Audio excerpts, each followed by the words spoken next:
आज शाम के वचन के मनन के लिए हम लोग निकालेंगे यशाया उसका 21वां अध्याय, बुक ऑफ आइजाया चैप्टर 21। यशाया उसका 21वां अध्याय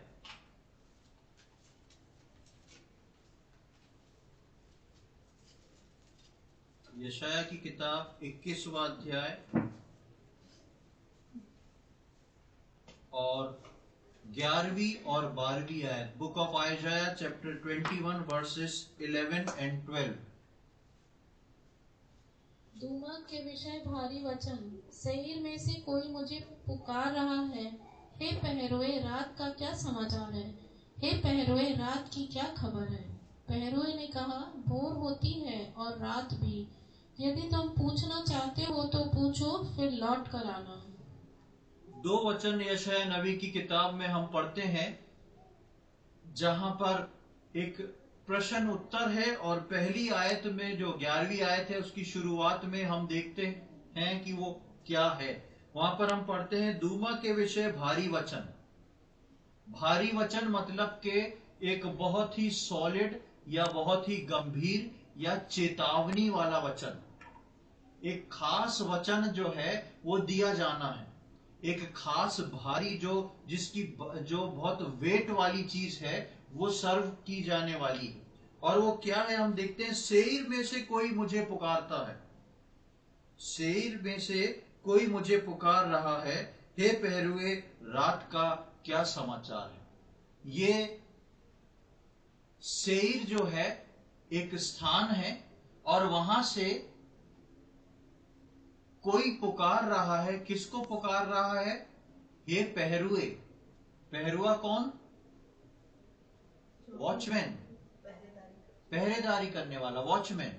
पर जब हम यहां पर आते हैं तो हम देखते हैं कि सेईर में से कोई मुझे पुकार रहा है। ये सेईर जो है वो क्या है, पहले हम इसको समझेंगे। ये सेईर जो है बंटवारे के समय जब यहोशू ने आके इजराइलियों को बंटवारा किया था तो यहूदा के गोत्र को सेईर का क्षेत्र मिला था। सेईर एक जगह का नाम है। यहोशू के समय आप चाहें तो यहोशू का 15वां अध्याय पढ़ेंगे तो आपको उसमें पता पड़ जाएगा, वहां पे इस जगह का जिक्र है। तो सेईर जो क्षेत्र है वहां के उस क्षेत्र के नाम लेके लिखा गया है कि सेईर से कोई पुकार रहा है। अब ये सेईर जो है ये ऐसा क्षेत्र है कि दो भागों में बटा हुआ है। एक जो है वो सेईर पर्वत है, एक जो है वो सेईर पर्वत है, और एक सेईर का मैदानी इलाका है, मतलब एक बहुत बड़ा मैदान का क्षेत्र, और उसके बाद एक पर्वत है। दोनों जो है सेईर कहलाते हैं, सेईर पर्वत और सेईर मैदान।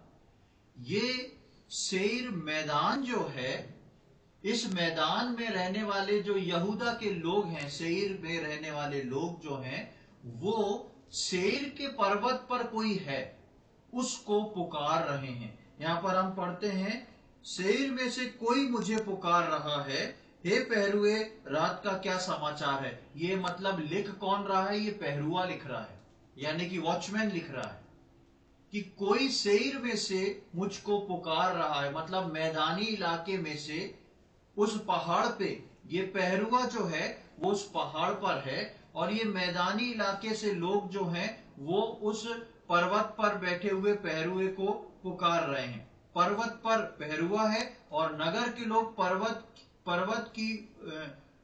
लोग पर्वत की चोटी पर बैठे हुए उस पहरुए को पुकार रहे हैं कि यदि आने वाले समय के बारे में कुछ पूछ रहे हैं। अब ये पहरुआ क्या है? सेईर हमने समझ लिया, मैंने बताया आपको कि दो क्षेत्र हैं, एक ही जगह पर है, एक मैदानी इलाका, उसी के बाजू में एक बड़ा पहाड़ खड़ा हुआ है।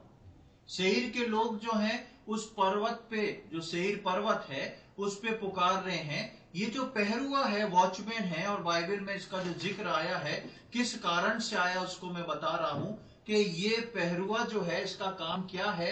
जैसा पहरादार है, वॉचमैन है, उस समय पुराने समय में ये ऊंचे पहाड़ की चोटी पे रहा करते थे।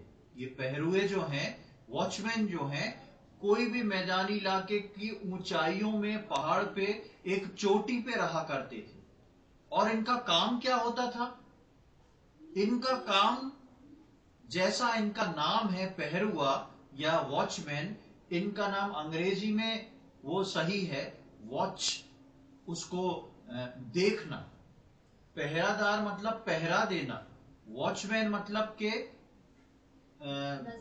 नजर रखना। वॉचमैन मतलब नजर रखे हुए है। और ये सेईर के लोग जो हैं वॉचमैन को पुकार रहे हैं। ये पहरुआ जो है चोटी पे रह के क्या काम करता है? ये एक ही पहरुआ है या ड्यूटी बदलेगी तो दो पहरुए हैं। ये कभी भी रक्षा नहीं कर सकते सेईर की या कोई भी इलाके की। इन लोगों का काम क्या था उस पुराने समय में कि ये पहाड़ की चोटी पे बैठ के दूर से चारों तरफ निगाहें घुमा के देखते थे। और देखते थे, इस बात को देखते थे कि कौन व्यक्ति हमारे नगर की तरफ आ रहा है। न केवल ये लोग कोई व्यक्ति को देखते थे, ये लोग जानवरों को, ये लोग हिंसक जानवरों को, यहां तक कि कई बार टिड्डियों का दल या मधुमक्खियों का दल जो चला आता था उसको भी दूर से देखते थे। ये वॉचमैन जो होते थे, पहरुए जो होते थे पुराने समय में, इनको बहुत ही खास लोगों को बनाया जाता था जो बहुत स्पष्ट सुनते हैं और जो दूर तक का स्पष्ट देख सकते हैं। ऐसे लोगों को पहरुआ बना के उस चोटी पे बिठाया जाता था। जब ऐसे लोग पहरुए बन के चोटी पे बैठते थे तो नगर जो था नीचे का वो चैन से रहता था। वो नगर जो था चैन से रहता था। और इसलिए सेईर के लोग जो हैं पुकारते हैं उस पहाड़ के, सेईर पहाड़ पर चोटी पे बैठे हुए पहरुए को कि बता क्या समाचार है, ताकि आने वाले समय में कोई संकट हो तो वो तैयार होके बच जाए। तो ये पहरुए का काम क्या होता था? नगर के लोगों को, अपने लोगों को वो पहले से अपनी तेज दृष्टि से चारों ओर घूमते घूमते देखता रहता था कि कोई राजा जो है वो युद्ध करने तो नहीं आ रहा है, कोई जो छुप के जासूस तो नहीं आ रहा है जासूसी करने। कौन किस क्षेत्र से आ रहा है उससे उनको पता पड़ता था कैसे हैं। उनके पहनावे से वो पहचानते थे, उनको सब ट्रेनिंग दी जाती थी पहरुओं को। उनके पहनावे से वो पहचानते थे ये व्यक्ति कहां से आ रहा है, ये व्यक्ति हमारे यहाँ व्यापार करने आ रहा है, दोस्ती के संबंध से आ रहा है, या हमारा दुश्मन है।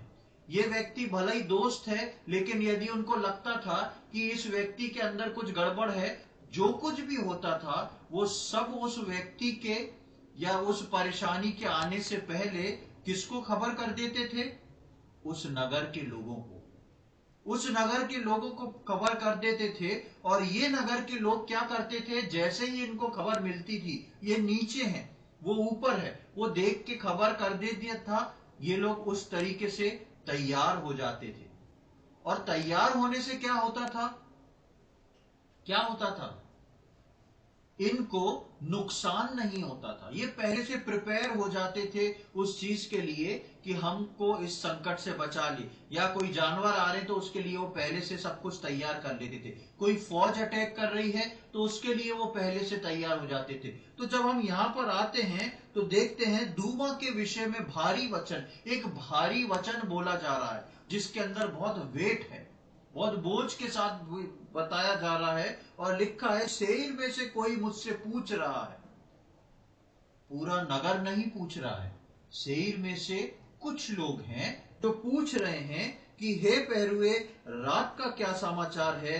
हे पहरुए, रात की क्या खबर है? ये पहरुए न केवल रात में रहते थे, दिन में भी रहते थे। लेकिन सेईर के लोग जो हैं उनमें से कुछ जो हैं वो कोई पूछ रहा है पहरुए से, रात का क्या समाचार है और रात का क्या हाल है।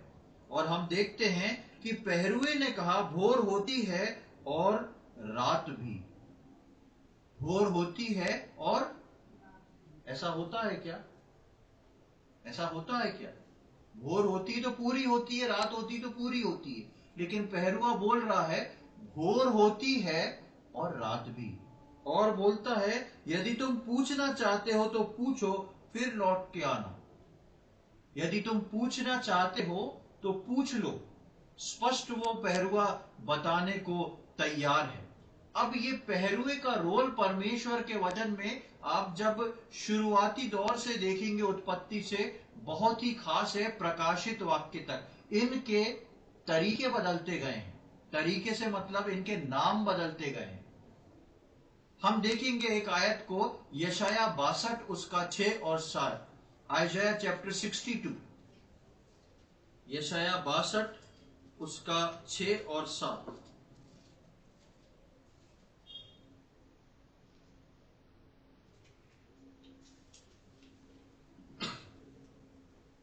हे यरूशलेम, मैंने तेरी शहरपनाह पर पहरुए बिठाए हैं, वे दिन रात कभी चुप न रहेंगे।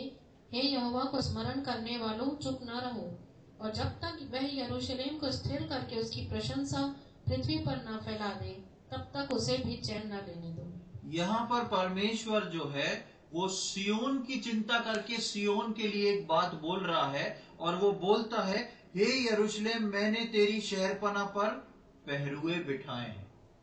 यरूशलेम परमेश्वर की जगह है, और पहरुओं को किसने बिठाया है? यहाँ पर परमेश्वर ने बिठाया है। पहरुओं को परमेश्वर ने बिठाया और लिखा है, हे यरूशलेम, मैंने तेरी शहरपनाह पर पहरुए बिठाए हैं, वे दिन रात कभी चुप ना रहेंगे। हे यहोवा को स्मरण करने वालों, चुप ना रहो। वे दिन रात कभी चुप ना बैठेंगे। ऐसे पहरुओं को परमेश्वर ने यरूशलेम में बिठाया है। और उसके वो आगे लिखता है, जब तक वो यरूशलेम को स्थिर करके उसकी प्रशंसा पृथ्वी पर ना फैला दें, तब तक उसे भी चैन ना लेने देंगे। तब तक उसे भी चैन ना लेने दो। ये पहरुओं को बोला जा रहा है। परमेश्वर जो है वो अपने लोगों के ऊपर पहरुए को बिठाता है और उन पहरुओं को एक आदेश देता है। क्या बोलता है? चुप नहीं बैठना। परमेश्वर पहरुओं को बिठाता है और पहरुओं को आदेश देता है कि चुप नहीं बैठना। अब ये बात जो है पुराने नियम की हो गई। जब नए नियम में हम आते हैं तो नए नियम की कलीसिया में आज के समय में पहरुआ कौन है और कहां है? परमेश्वर ने कहा, उसने यरूशलेम में, उसने सियोन में अपने पहरुओं को बिठाया, और परमेश्वर शुरू से बिठाता चला आ रहा है। अपने लोगों के चारों ओर परमेश्वर पहरुओं को बिठाता है, वॉचमैन को बिठाता है। अब जब हम नए नियम में आते हैं या नए नियम की कलीसिया में आते हैं या अब के समय में आते हैं, तो ये पहरुए कौन है, वॉचमैन कौन है और कहां है? हम देखेंगे कि आज की कलीसिया के लोग, विश्वासी लोग जो हैं, वो पहरुए हैं। आज की कलीसिया के लोग, विश्वासी लोग पहरुए हैं, और हमको प्रभु ने पहरुआ बना के नियुक्त किया है कि हम दुनिया को आने वाले खतरे से आगाह करें, सचेत करें। मुझको और आपको परमेश्वर ने अपना पहरुआ बना के बिठाया है। नए नियम की कलीसिया के विश्वासियों को प्रभु ने पहरुआ बना के बिठाया है। और जो बात परमेश्वर यशाया 62वें अध्याय में बोलता है कि चुप ना रहना, परमेश्वर ने उन पहरुओं को बिठाया है कि वो चुप ना रहे। सबसे पहली चीज, मैं और आप जो नए नियम के कलीसिया के पहरुए हैं, पहरुए का स्थान कौन सा है? पहरुए का स्थान कौन सा है? सबसे ऊंचा पहाड़ की चोटी। एक पहरुए की नियुक्ति जब होती है तो वो नीचे नगर में नहीं रह सकता। पहरुआ जो है उसको ऊंचे स्थान पर पहुंचना पड़ता है, और ऊंचे स्थान पर पहुंचने के लिए पहरुए को दर्द उठाना पड़ता है। पहाड़ पे चढ़ने के लिए, पहाड़ पे चढ़ना आसान काम नहीं है, लेकिन ये जो पहरुआ जिसको सिलेक्ट किया है, जिसको नियुक्त किया है, इसको पहाड़ पे चढ़ के जाना है। और उसके बाद कौन सी चीज अपनी खोना है? कौन सी चीज खोना है? चैन आराम तो नीचे वालों को भी नहीं है। एक चीज खोना पड़ती है वॉचमैन को। हाँ, नींद खोना पड़ती है, क्योंकि उसने जरा सी पलक झपका दी और उस बीच दुश्मन घुस गया तो उस एक व्यक्ति की गलती से पूरा देश बर्बाद हो जाएगा। तो एक सही वॉचमैन जो है, एक सही पहरुआ जो है, उसको अपनी नींद छोड़ना पड़ती है, पहाड़ पे चढ़ना पड़ता है, चोटी पे रहना पड़ता है और हमेशा अलर्ट रहना पड़ता है, चारों तरफ देखना है, क्योंकि उसको परमेश्वर ने नियुक्त किया है। अब मैं और आप जो हैं वो पहरुए हैं, वी आर द वॉचर्स। हम पहरुए हैं, उस परमेश्वर ने मुझको और आपको नियुक्त किया है। आपको प्रभु ने पहरुआ करके नियुक्त किया है, आप वो नियुक्त पहरुए हैं। अब ध्यान से सुने, आप और मैं वो नियुक्त पहरुए हैं जिसको परमेश्वर ने मुझको और आपको अपने अपने घर के लिए पहरुआ ठहराया है, अपने घर वालों के लिए पहरुआ ठहराया है, अपने ऐसे घर वालों के लिए पहरुआ ठहराया है जो कुछ नहीं जानते हैं या सब जान के भी अभी तक सुधरे नहीं हैं, जो कुछ नहीं जानते हैं या सब जान के भी अब तक सुधरे नहीं हैं, अपने मन के हिसाब से चल रहे हैं। परमेश्वर ने मुझको और आपको अपने घर वालों के लिए पहरुआ ठहराया है। उसके बाद परमेश्वर ने मुझको और आपको अपने रिश्तेदारों के लिए पहरुआ ठहराया है, जो अपनी धुन में चल रहे हैं। उसके बाद परमेश्वर ने मुझको और आपको अपने समाज के लिए पहरुआ ठहराया है, क्योंकि उसका वचन जो है सिर्फ आपको मालूम है। किसका वचन? परमेश्वर का वचन। परमेश्वर का वचन जो है सिर्फ आपको मालूम है। जब पहरुआ मेहनत करके पहाड़ पे चढ़ता है, जब पहरुआ अपनी नींद को त्यागता है, जब पहरुआ अपनी आंखों को खोल के दूर तक 24 घंटे देखता है, तब उसको पता पड़ता है कि क्या होने वाला है। परमेश्वर मुझको और आपको चुनता है, रोज वचन देता है। जब हम प्रार्थना करते हैं, प्रार्थना में मेहनत करते हैं, वचन पढ़ते हैं, प्रभु के सम्मुख नम्र और दीन होते हैं, तब हम उस ऊंचाइयों पे पहुंचते हैं और तब मुझको और आपको प्रभु दिखाता है, बताता है कि क्या होने वाला है, उसका वचन क्या कहता है। ये जो मुझको और आपको दिखा रहा और बता रहा है परमेश्वर, ये मेरे और आपके घर वालों को नहीं दिखा रहा, ये मेरे और आपके रिश्तेदारों को नहीं दिखा रहा, ये मेरे और आपके समाज को नहीं दिखा रहा। इसलिए परमेश्वर कहता है, मैंने तुमको पहरुआ नियुक्त किया है, मैंने तुमको पहरुआ नियुक्त करके अपने लोगों की शहरपना पर बिठाया है, ताकि जो तुम देखते हो उसको बता सको, जो तुम सुनते हो तुम उसको बता सको, ताकि कोई संकट आने से पहले जो है ये लोग बच जाएं। अपने समाज के लिए परमेश्वर ने मुझको और आपको, अपने रिश्तेदारों के लिए, सर्वप्रथम अपने घर के लिए और उससे भी पहले मेरे और आपके अपने पर्सनल लाइफ के लिए, इन सब के लिए, क्योंकि मैं और आप जो हैं पवित्र आत्मा की उपस्थिति में चलने वाले लोग हैं। परमेश्वर ने मुझको और आपको पवित्र आत्मा दिया है, इसलिए सबसे पहली बात जो है वो मैं और आप पवित्र आत्मा से सुनते हैं। उसके बाद जो है जिसको हमको जो पता पड़ता है, उसके बाद उस बात को हम जो है प्रभु अपने घर में बताते हैं। हो सकता है आपके घर में जो है प्रभु के वचन को मानने वाले लोग हों, हो सकता है आपके घर में प्रभु के वचन को ना मानने वाले लोग हों, आपको अच्छे उत्तर नहीं मिलते हों, आपको अच्छा रिएक्शन नहीं मिलता, कोई बात नहीं, आपको प्रभु ने चुना है, बताना आपका काम है। हो सकता है प्रभु आपके घर में लोग हों जो वचन भी पढ़ते हो, प्रार्थना भी करते हो, लेकिन उनका जीवन अलग हो, जो मन से परिवर्तित नहीं हुए। कोई बात नहीं, मत होने दीजिए। आपको जो परमेश्वर का वचन बोला गया है वो आप सीधा जाके बोलें, चाहे उनको अच्छा लगे चाहे बुरा लगे। मानेंगे तो वो बचेंगे, नहीं मानेंगे तो प्रभु उनको तौलेगा। लेकिन याद रखें, मुझको और आपको परमेश्वर ने एक चरवाहा के रूप में, एक पहरुए के रूप में, एक वॉचमैन के रूप में नियुक्त किया है, ताकि मैं और आप जो हैं अपने लोगों को बता सकें। क्यों बता सकें? क्योंकि मैं और आपको ही इस बात की मालूमात है, मैं और आप ही जानते हैं कि कल क्या होने वाला है। एक पहरुआ जो है जब चोटी से देखता है, वो अगर कोई दुश्मन सामने से आ रहा है, एक दिशा से दुश्मन आ रहा है, तो पहरुए को, जैसे मैंने बताया, उस समय के पहरुए को ट्रेनिंग दी जाती थी। वो ट्रेंड थे, वो दुश्मन को देख के, उसकी गति को देख के समझ जाते थे कि ये दुश्मन कितने घंटे में हमारे राज्य में पहुंचेगा, कितनी देरी में ये दुश्मन जो है हमारे राज्य में पहुंच जाएगा। और उसको देखने के बाद वो तुरंत जो है खबर करते थे नगर में।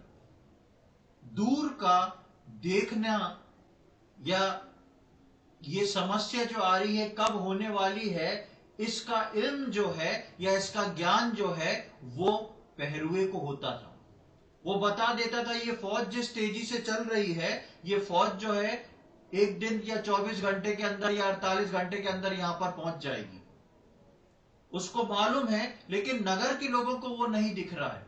ठीक इसी प्रकार प्रियो, मैं और आप जानते हैं कि कल क्या होने वाला है, जो मेरे और आपके घर वाले, मेरे और आपके रिश्तेदार, मेरे और आपके समाज वाले नहीं जानते। मैं और आप जानते हैं कि कल क्या होने वाला है। इस बात को हम अच्छे से जानते हैं। और रैप्चर क्या है वो और कितनी जल्दी होने वाला है, और ये आपको पता है। मैं और आप रैप्चर के बारे में जानते हैं।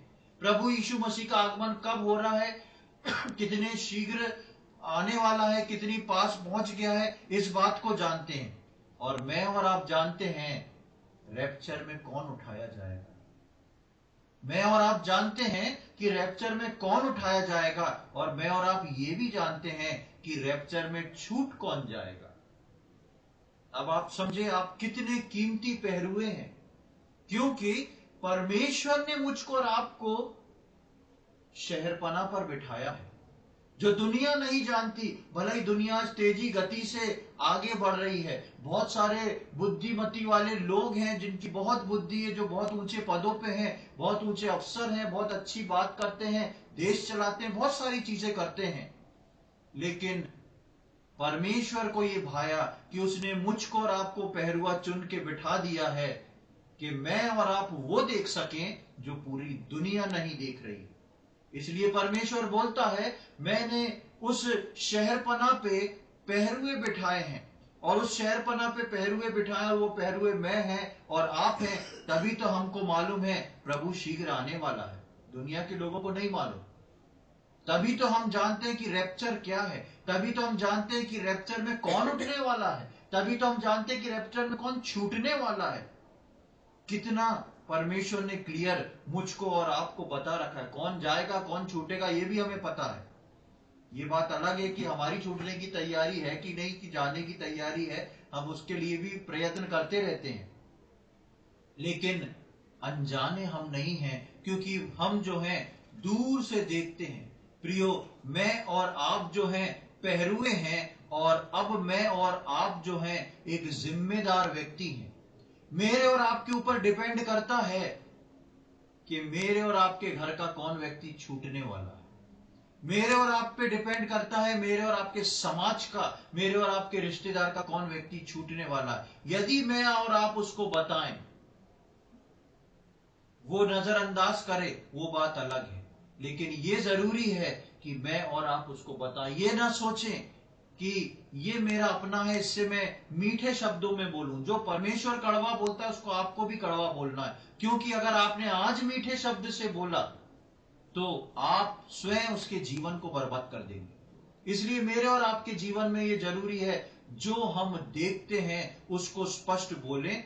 आगे उस व्यक्ति और परमेश्वर के बीच का रिश्ता है कि कैसे वो उस चीज को हैंडल करता है। एक आयत को हम जल्दी से पढ़ रहे हैं, यहेजकेल की किताब उसका 3रा अध्याय, बुक ऑफ एजेकेल चैप्टर 3, यहेजकेल की किताब उसका 3रा अध्याय, उसका 16वीं आयत से लेके 21वीं आयत तक पढ़ेंगे। बहुत ही इंपॉर्टेंट वचन है, बहुत ध्यान से इसको आप पढ़ें। यहेजकेल 3रा अध्याय 16वीं आयत से लेके 21वीं आयत। 7 दिन के व्यतीत होने पर यहोवा का यह वचन मेरे पास पहुंचा, हे मनुष्य के संतान, मैंने तुझे इस्राएल के घराने के लिए पहरुआ नियुक्त किया है। तू मेरे मुंह की बात सुनकर उन्हें मेरी ओर से चिताना। जब मैं दुष्ट से कहूँ तू निश्चय मरेगा, और यदि तू उसको ना चिताए और न दुष्ट से ऐसी बात कहे जिससे कि वह सचेत हो और अपना दुष्ट मार्ग छोड़कर जीवित रहे, तो वह दुष्ट अपने अधर्म में फंसा हुआ मरेगा, परंतु उसके खून का लेखा मैं तुझी से लूंगा। पर यदि तू दुष्ट को चिताए और वह अपनी दुष्टता और दुष्ट मार्ग से न फिरे, तो वह तो अपने अधर्म में फंसा हुआ मर जाएगा, परंतु तू अपने प्राणों को बचाएगा।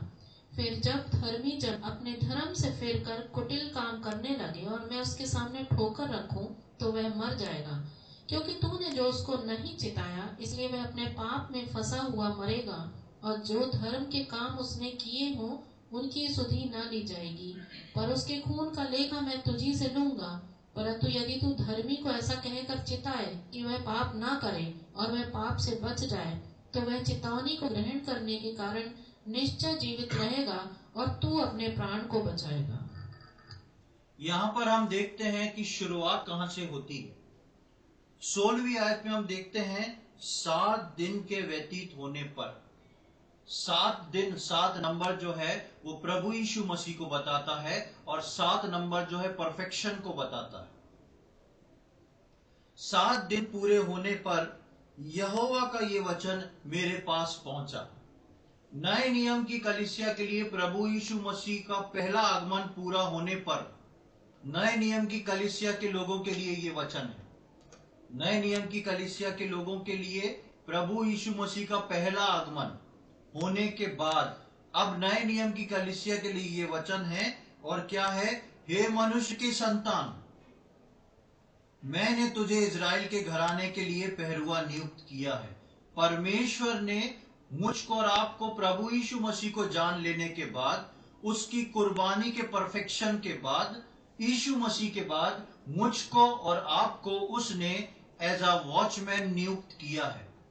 ये अब हर विश्वासी की जिम्मेदारी है। वो बोलता है, मैंने तुझे इजराइल के घराने के लिए पहरुआ नियुक्त किया है, तू मेरे मुंह की बात सुनकर उन्हें मेरी ओर से चिताना। पहरुए का काम क्या है? चेतावनी देना। प्रभु बोलता है मेरे मुंह की बात। प्रभु के मुंह की बात हम आज के समय में कैसे सीखते हैं? या तो हम संदेश से, वचनों से सीखते हैं, या हम प्रार्थना करते हैं, प्रभु पवित्र आत्मा कुछ अगुवाई देता है। हम जब वचन पढ़ते हैं, प्रभु तब अगुवाई देता है। इस रीति से जब परमेश्वर के साथ, प्रभु यीशु मसीह के साथ, पवित्र आत्मा के साथ जब हमारा कन्वर्सेशन होता है, बातचीत होती है, तो हमको वो वर्ड ऑफ गॉड मिलता है, परमेश्वर का शब्द मिलता है। यहाँ पर लिखा है, मैंने तुझे इजराइल के घराने के लिए पहरुआ नियुक्त किया है, तू मेरे मुंह की बात, वर्ड ऑफ गॉड, मेरे मुंह की बात जो है सुनकर उन्हें मेरी ओर चिताना। क्यों परमेश्वर बोल रहा है कि तुझको सुनना है? और क्या वो नहीं सुनेंगे? वो नहीं सुन सकते हैं, इसलिए परमेश्वर मुझको और आपको बोला तुमको सुनना है। तुमको सुनना है अपनी कान खोल के। तुमको पहाड़ की चोटी पे चढ़ना है। तुम नगर में जाके रेस्टफुल मत रहना। तुम मत सोचना कि ठीक है, पास्टर बता रहा है, दूसरे बता रहे हैं, हमको वचन मिलता जा रहा है। तुमको संघर्ष करना है, क्योंकि तुमको प्रभु ने पहरुआ नियुक्त किया है। तुम्हारी जिम्मेदारी है ये। इसलिए प्रभु बोलता है कि तुमको मैंने नियुक्त किया, इसलिए मुझको और आपको हर रोज उठ के उस पहाड़ पे चढ़ना जरूरी है। हर रोज मुझको और आपको पहाड़ पे चढ़ना है, मेहनत करना है परमेश्वर का वचन पढ़ने में, प्रार्थना में। चाहे नींद आ रही हो, उसको हटा के हमको परमेश्वर का वचन पढ़ना है, प्रार्थना करना है, ताकि हमको क्या मिल जाए? शब्द मिल जाए, वचन मिल जाए। और वो वचन जब मिलेगा तो मैं और आप उस वचन से पहले खुद अपने आप को चिता देंगे। पहले हम अपने आप को अनुशासित करेंगे, उसके बाद उस शब्द को जो है हम लेके दूसरों को बताएंगे। और वो बोलता है कि दूसरों को चिताना, जब मैं दुष्ट से कहूं तू निश्चय मरेगा, और यदि तू उसको ना चिताए और ना दुष्ट से ऐसी बात कहे जिससे कि वो सचेत हो और अपना दुष्ट मार्ग छोड़कर जीवित रहे, तो वो दुष्ट अपने अधर्म में फंसा हुआ मरेगा, परंतु उसके खून का लेखा मैं किससे लूंगा? तुझी से लूंगा। परमेश्वर बोलता है दुष्ट को यदि मैं बोलूं तो निश्चय मर जाएगा। अब फैसला कौन सुना रहा है? परमेश्वर सुना रहा है तू मर जाएगा, पापी व्यक्ति है। परमेश्वर कह रहा है पर तुम्हारा क्या रोल है, पहरुए का क्या रोल है। परमेश्वर बोला मैंने उसको डिक्लेयर कर दिया है वो मरेगा, पर यदि तू जाके उसको ना चिताए, क्योंकि परमेश्वर उसको डायरेक्ट डिक्लेयर नहीं कर रहा है। परमेश्वर बोलता है यदि तू जो मेरा पहरुआ है, तू जिसको मैंने शहरपना पे नियुक्त किया है, तू जिसको मैंने पहाड़ की चोटी पे बिठाया है, तू जिसको मैं रोज वचन देता हूं, तू जो प्रभु बोध से भाग लेता है, तू जो कलीसिया में जाता है, तुझको जो मैं वचन दे रहा हूं, तू यदि ऐसे व्यक्ति को ना चिताए और वो व्यक्ति अपने अधर्म में ही मर जाए, तो वो तो मरेगा ही मरेगा। घड़ा किसके सर फूटेगा? हाँ, घड़ा जो है वो विश्वासी के सिर फूट जाएगा। लिखा है कि परंतु उसके खून का लेखा जो है वो मैं तुझसे लूंगा, क्योंकि तूने उसको वो नहीं चिताया, तूने उसको वो बात नहीं बताई जो उसको बोलना थी। इसलिए वो बोल रहा है कि उसका लेखा जो है मैं उससे लूंगा। 19वीं आयत में हम पढ़ते हैं, पर यदि तू दुष्ट को चिताया और वो अपनी दुष्टता और दुष्ट मार्ग से ना फिरे, तो वो तो अपने अधर्म में फंसा हुआ मर जाएगा, परंतु तू अपने प्राणों को बचा लेगा। यदि दुष्ट को समझा दें हम, अब उसको अदरवाइज ना लें। हो सकता है ये दुष्ट जो है आपका अपना घर का व्यक्ति हो। परमेश्वर की नजर में मेरा और आपका घर का परिवार का व्यक्ति रिलेशन नहीं है। परमेश्वर की नजरों में दो ही हैं, एक पवित्र और एक पापी। हो सकता है परमेश्वर मेरे और आपके घर के लोगों को बता रखा हो और वो लोग ना फिरे हों। मुझको और आपको परमेश्वर बोलता है खड़े होकर स्पष्ट बोल दो उनको। ऐसा ना हो कि तुम ऐसा प्रेम का संबंध रखो कि उनके साथ तुम भी क्या हो जाओ, लपेटे में आ जाओ। बोलता है कि अगर समझ जाए तो ठीक है, नहीं समझेगा तो तुम क्या कर लोगे? अपने प्राणों को तो बचा लोगे। वो उसके तुम्हारे लेखे में उसका प्राण नहीं गिना जाएगा। प्रियो, ये बहुत जरूरी है कि मैं और आप जो हैं इस बात पर ध्यान दें। आखिरी आयत में हम पढ़ते हैं 21वीं आयत, परंतु यदि तू धर्मी को ऐसा कहकर चिताए कि वो पाप ना करे और वो पाप से बच जाए, तो वो चितौनियों को ग्रहण करने के कारण निश्चय जीवित रहेगा और तू अपने प्राण को बचाएगा। दोनों के लिए, धर्मी और पापी दोनों के लिए लिखा है। अब मैं नहीं जानता, आप नहीं जानते कि आपके और मेरे घर में या आपके और मेरे रिश्तेदारों में, आपके और मेरे समाज में, या मुझको और आपको परमेश्वर ने जिन लोगों के बीच में रखा है, परमेश्वर ने उनके लिए क्या डिक्लेयर किया है। कुछ भी डिक्लेयर किया हो, परमेश्वर ने बोला तू निश्चय मर जाएगा, या परमेश्वर ने बोला हो अनंत जीवन तुम्हारा है, दोनों परिस्थिति में परमेश्वर मुझको और आपको बोलता है कि मैंने तुमको शहरपना पर नियुक्त किया है। तुमको जाके ये चिताना है, बताना है, चाहे वो तुम्हारे घर के लोग हों, चाहे वो तुम्हारे समाज के लोग हों, चाहे वो तुम्हारे रिश्तेदार क्यों ना हो, क्योंकि तुम जो देख रहे हो वो आज वो लोग नहीं देख सकते। मैं और आप इस बात को देख रहे हैं कि प्रभु यीशु मसीह का आगमन बहुत निकट हो चुका है। मैं और आप इस बात को जानते हैं कि रैप्चर क्या है। मैं और आप इस बात को जानते हैं कि रैप्चर में कौन उठने वाला है और कौन छूटने वाला है। ये बात भी हम जानते हैं। इसलिए परमेश्वर बोलता है तुम जो देखते और जानते हो, तुम्हारे पास मेरा वचन है, दूसरे नहीं जानते हैं। इसलिए परमेश्वर बोलता है मैंने तुमको नियुक्त किया है, आई हैव चोजन यू, तुमको नियुक्त करके अपॉइंट किया है उस शहरपना पे, ताकि तुम सारे लोगों को इस बात को बताते जाओ, इस बात को बताते जाओ कि क्या होने वाला है। प्रियो, मैं और आप अपने परिवार के लिए, अपने घर के लिए, अपने समाज और रिश्तेदारों के लिए नियुक्त किए गए हैं। इस बात की चिंता ना करें कि मैं अगर ज्यादा बोल दिया तो वो मेरे से बात बंद कर देगा। बंद करने दीजिए बात। आपका रिश्ता परमेश्वर से पहले है। आपको परमेश्वर की बात पहले बोलना है, उसको अच्छा लगे या बुरा लगे। आपको अपने प्राण की चिंता है तो आपको अपना प्राण पहले बचाना पड़ेगा। परमेश्वर का वचन बोलता है कि अगर वो नहीं सुनेगा तो वो तो जाएगा पर तुम बच जाओगे। अगर तुम नहीं बताओगे तो वो तो जाएगा, साथ में किसको लेके जाएगा? तुमको भी ले जाएगा। इसलिए सावधान रहें, ध्यान रहें। मेरे और आपके ऊपर परमेश्वर ने एक शहरपना की जिम्मेदारी दी है। ये शहरपना हो सकता है छोटी सी आपका परिवार हो, ये शहरपना हो सकता है आपका रिश्तेदारों का समाज हो, ये शहरपना हो सकता है आपका फ्रेंड सर्किल हो, ये शहरपना हो सकता है आपका समाज हो। अपने शहरपना के लिए मैं और आप विश्वास योग्य बने, क्योंकि परमेश्वर ने मुझको और आपको पहरुआ नियुक्त किया है। एक और आयत को जल्दी से हम पढ़ेंगे, पहला तिमोथी उसका 5वां अध्याय, फर्स्ट तिमोथी चैप्टर 5, पहला तिमोथी 5वां अध्याय और उसका 7 और 8 पढ़ेंगे। First Timothy chapter 5 verse 7 and 8। इन बातों की भी आज्ञा दिया कर ताकि वे निर्दोष रहें। पर यदि कोई अपनों की और निज करके अपने घराने की चिंता ना करे तो वह विश्वास से मुकर गया है और अविश्वासी से भी बुरा बन गया। हाँ, ये नए नियम की कलीसिया में बताया जा रहा है कि इन बातों को भी आज्ञा दिया कर ताकि वे निर्दोष रहें। बहुत सारी चीजें हैं जो तिमोथियुस को पौलुस प्रेरित लिखता है, और खासकर जो 8वां वचन है लिखा है, यदि कोई अपनों को और निज करके अपने घराने की चिंता ना करे। ये पहरुए जो हमने यशाया के 21वें अध्याय में पहले पढ़ा था, उसके बाद यशाया की 62वें अध्याय में पढ़ा था, ये सेईर के लोग पुकारते हैं उस पहरुए को, और पहरुआ उनको जवाब देता है।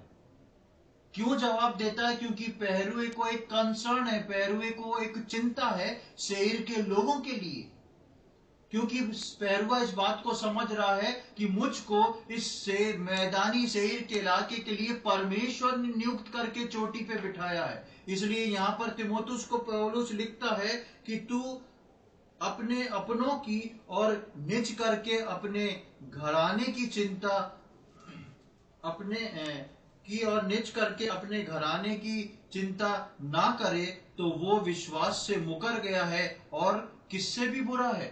अविश्वासी से भी बुरा है। मैं और आप विश्वासी हैं इसलिए क्योंकि परमेश्वर ने मुझको और आपको पहरुआ नियुक्त किया है।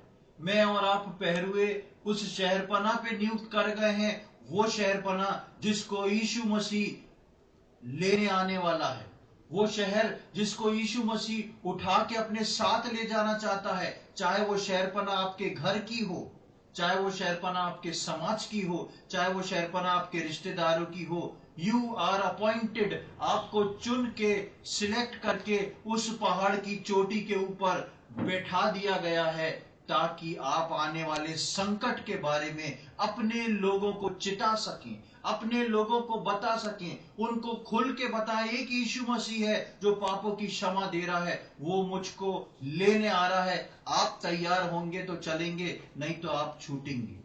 आप अपना जीवन सही करेंगे तो चलेंगे, वरना यहाँ छूटेंगे। और छूटने वाले लोगों के लिए क्या भविष्य रखा गया है वो आप बता सकते हैं। पिछले दिनों में मैंने एक वचन दिया था, पृथ्वी पे छूटने वालों के लिए एक खतरनाक भविष्य इंतजार कर रहा है।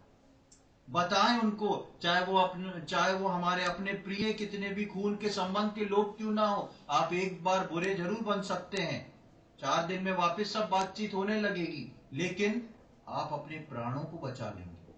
परमेश्वर बोलता है यदि नहीं चिताए तो तुमसे मैं उसका लेखा लूंगा। अपने लेखे को साफ करते जाएं, अपने लेखे को क्लियर करते जाएं, ताकि कल को मेरे और आपके लेखे में ये ना पाया जाए कि इस व्यक्ति ने इस व्यक्ति को बताया नहीं था, या इस व्यक्ति ने इसको शर्म के मारे, या इस व्यक्ति ने इसको प्रेम के मारे कभी भी सीधी बात नहीं बताई, जिसके कारण उसका प्राण तो गया, लेकिन उसका लेखा मुझसे और आपसे लिया जा रहा है। प्रियो, मैं और आप सावधान रहें, क्योंकि मैं और आप वो पहरुए हैं जिसको हर घड़ी जागना है। मुझसे और आपसे जैसे सेईर के लोग चिल्ला के पूछते हैं, हे पहरुए रात का क्या समाचार है, आज शांति के साथ मुंह बंद करके अननोइंगली मेरे और आपके घर वाले और समाज के लोग जो है मुझसे और आपसे पूछ रहे हैं, हे परमेश्वर के पहरुए क्या होने वाला है। हो सकता है वो हमारी बात सुनने में इंटरेस्टेड ना हो, कोई बात नहीं, लेकिन आप परमेश्वर की बात को उनको सुना दें, क्योंकि प्रभु यीशु मसीह का आगमन जो है वो निकट आ पहुंचा है। ऐसा ना हो कि यीशु मसीह आके मुझको और आपको जब उठा के ले जाए तो प्रभु बोले, देख अपने उस घर वाले को तू रोता देख रहा है ना, ये तेरे वजह से है। एक बार तो गुस्से में उसको चिताया होता, एक बार तो इसको तूने सही ठीक किया होता। ऐसा ना हो प्रियो कि वो चीज हमारे लिए जरूरी है कि हम अपने लूतों के लिए प्रार्थना करें, और हमारे लिए ये भी जरूरी है कि हम अपने लूतों को चिता दें, क्योंकि प्रभु यीशु मसीह का आगमन जो है वो निकट हो रहा है। हर पहरुए को जागना और तैयार होना उसकी ड्यूटी है। परमेश्वर हम में से प्रत्येक की सहायता करे कि हम एक तैयारी के साथ आगे आने वाले इस नए साल में प्रवेश करें। इस साल के अंतिम 21 दिन जो बचे हैं, इसको पूरा करते हुए एक जागते हुए पहरुए की ड्यूटी करें, क्योंकि लेखा मुझको और आपको भी देना है। परमेश्वर इन वचनों को समझने में हम में से प्रत्येक की सहायता करे। प्रभु के नाम की महिमा हो। गीत हम गाएंगे मोटी वाली पुस्तक में से छोटी वाली 699 उसकी हम दूसरी और तीसरी पद गाएंगे। आइए हम प्रार्थना करेंगे। प्रभु जी, हम धन्यवाद देते हैं सुंदर समय के लिए। एक और बार आपने हमारे जीवन में यह अवसर प्रदान किया प्रभु कि हम इस रीति से इकट्ठे हो सके। हम धन्यवाद देते हैं प्रभु, आज के वचन के लिए हम धन्यवाद देते हैं प्रभु। जिस प्रकार हम सुन रहे थे कि आपने हमको पहरुआ नियुक्त किया है प्रभु, हमारे जीवन में कोई भी खूबी नहीं है, लेकिन हम धन्यवाद देते हैं पुत्र प्रभु यीशु मसीह के कारण आज प्रभु आपने हमको पहरुआ नियुक्त किया है हमारे अपने लोगों के लिए। हम धन्यवाद देते हैं प्रभु। आज जितनों ने वचन सुना है, जो आगे आने वाले समय में वचन सुनेंगे, हम सबके लिए प्रार्थना करते हैं प्रभु। सबसे पहले हम लोग मजबूत हो जाएं प्रभु, हम हर दिन उस पहाड़ पे चढ़ने वाले हो जाएं, हम हर दिन उस ऊंचाइयों पे पहुंचने वाले लोग हो जाएं, अपनी नींद को परे करके जागने वाले हो जाएं, प्रार्थना में समय बिताने वाले हो जाएं, आपके वचनों को सुनने को अपने कान देने वाले हो जाएं प्रभु जी, ताकि उन बातों को, वो आपके शब्दों को, वो जो आपके वचन है प्रभु, उनको हम लेते चले जाएं प्रभु, और प्रभु उन लोगों तक हम पहुंचा सकें जिनके बीच में आपने हमको पहरुआ नियुक्त किया है प्रभु जी। ऐसे जितने लोग हैं जो इन सारे कार्यों को करने में प्रभु जी सक्षम नहीं है, अलग अलग परेशानियां हैं, जिनके पास समय की कमी है, जो ड्यूटी के कारण बहुत थक जाते हैं प्रभु जी का, और वो उतना वचन नहीं पढ़ पाते, उतनी प्रार्थना नहीं कर पाते, जो घर के काम में बहुत अत्यधिक व्यस्त हैं प्रभु जी, जिनको समय नहीं मिलता, हम उन सब लोगों के लिए प्रार्थना करते हैं प्रभु। आप दया दिखाएं प्रभु, आप उनके लिए एक चौड़ा मार्ग को खोल के दें प्रभु जी। आप समुद्र में मार्ग खोलने वाले परमेश्वर हैं प्रभु। हम विनती करते हैं कि ऐसे लोगों को प्रभु हर दिन उस ऊंचाई पे चढ़ने में, उस ऊंचाई के अनुभव को करने में प्रभु आप सहायता करें प्रभु। अपनी नींद को हटा के आपके वचनों को लेके बैठने और प्रार्थना करने का अनुभव उनके जीवन में हो जाए, ऐसी हमारी विनती प्रार्थना है प्रभु। अपनी जिम्मेदारियों को हर व्यक्ति समझ जाए प्रभु जी, ऐसी हम प्रार्थना विनती करते हैं। इन अंत के दिनों में प्रभु हम अपनी शहरपना को समझ पाए प्रभु, कि आपने हमको किस शहरपना पे नियुक्त किया है प्रभु जी। और प्रभु हम प्रार्थना करते हैं प्रभु, जब आपके आगमन पे प्रभु हमसे लेखा लिया जाए, तो किसी के भी प्राण का लेखा प्रभु हमारे खाते में ना आए प्रभु जी। हम प्रभु जी जो आपने ठहराया हुआ है उससे बरी पाए जाएं प्रभु जी, उससे हम आजाद पाए जाएं, और आप हमको बोल सकें कि तुम धन्य और विश्वास योग्य दास हो, कि तुमने अपने पहरुए के काम को अच्छे से पूरा किया है, तुमने हर व्यक्ति को चिताया है प्रभु। हमारे जीवन में जो भी भूल चूक हो गई है, और प्रभु जो भी लोग रह गए हैं प्रभु, आपके उस वचन के सामर्थ्य से हम उनको सबको चिता सकें प्रभु जी, सबको बता सके। ऐसा करने के लिए हम में से प्रत्येक को प्रभु आप अपनी शक्ति और सामर्थ्य दें, बोलने के लिए शब्द दें, सद्बुद्धि और ज्ञान दें प्रभु, ताकि हम अपने पहरुए की जिम्मेदारी को पूरा करने पाए। आज के दिन के लिए हम धन्यवाद देते हैं, आपने प्रार्थना को सुन लिया उसके लिए धन्यवाद देते हैं। ये सारी बातें अपने उद्धार करता प्रभु यीशु मसीह के पवित्र और मीठे नाम से मांगते हैं, आमीन।